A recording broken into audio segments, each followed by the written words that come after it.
Hi friends, welcome to the cinematic mysteries. ఈ వీడియోలో మనం ఒక్కసారైనా ఇలాంటి మూవీస్ని చూడాలనిపించే టాప్ 5 సైఫై మూవీస్ ఏంటో మీకు చెప్తాను. Number 5 passengers. ఈ మూవీలో హ్యూమన్స్ అందరూ కలిసి ఒక పెద్ద స్పేస్ షిప్లో వేరే ప్లానెట్ మీదకి వెళ్తూ ఉంటారు. బట్ మూవీ మధ్యలో వచ్చే ట్విస్ట్ వల్ల ఈ మూవీ చాలా ఇంట్రెస్టింగ్గా మారుతుంది. ఈ మూవీ మీకు ప్రైమ్లో అవైలబుల్గా ఉంది. Number 4 the Martian. ఈ మూవీలో కొంతమంది సైంటిస్టులు మార్స్ మీద ఎక్స్ప్లోర్ చేయడానికి వెళ్తారు. వాళ్ళు రిటర్న్ వచ్చేటప్పుడు అనుకోకుండా మన హీరో తప్పిపోతాడు. మార్స్ మీద మన హీరో ఒక్కడే ఎలా సర్వైవ్ అయ్యాడు అనేది ఈ మూవీ మీకు ప్రైమ్లో అవైలబుల్గా ఉంది.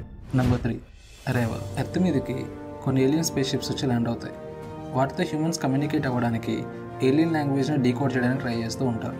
ఈ మూవీ చాలా స్లోగా, చాలా ఇంట్రెస్టింగ్గా ఉంటుంది. ఈ మూవీ మీకు ప్రైమ్లో అవైలబుల్గా ఉంది. Number 2 Inception. ఈ మూవీని హాలీవుడ్లో ఒక మాస్టర్ పీస్ అని చెప్పొచ్చు. ఇందులో ఒక పర్సన్ తన డ్రీమ్లోకి ట్రావెల్ చేయడం చూపిస్తారు. ఒక మైండ్ బెండింగ్ ఎక్స్పీరియన్స్ కావాలంటే మీరు తప్పకుండా ఈ మూవీ చూడాల్సిందే. ఈ మూవీ మీకు ప్రైమ్లో అవైలబుల్గా ఉంది. Number 1 Interstellar. స్పేస్ మూవీస్లో ఒక ట్రెండ్ని సెట్ చేసిన మూవీ అంటే ఇంటర్స్టెల్లార్ అని చెప్పొచ్చు. ఈ మూవీ మనకి ఒక డిఫరెంట్ కైండ్ ఆఫ్ ఎక్స్పీరియన్స్ ఇస్తుంది. ఇందులో మనకు అర్థం కాని సైంటిఫిక్ కాన్సెప్ట్స్ చాలా ఉంటాయి. ఈ మూవీని ఫస్ట్ టైం చూసిన వాళ్ళకి చాలా మందికి అర్థం కాదు.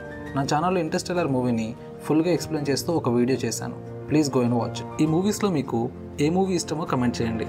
అండ్ ఇలాంటి సైఫై మూవీస్ గురించి మీరు ఇంకా తెలుసుకోవాలంటే ప్లీజ్ ఇప్పుడే మీరు నా ఛానల్ని సబ్స్క్రైబ్ చేసుకోండి. అండ్ అలాగే ఈ వీడియోని లైక్ చేసి ప్లీజ్ మీ ఫ్రెండ్స్తో షేర్ చేయండి. Thank you so much guys.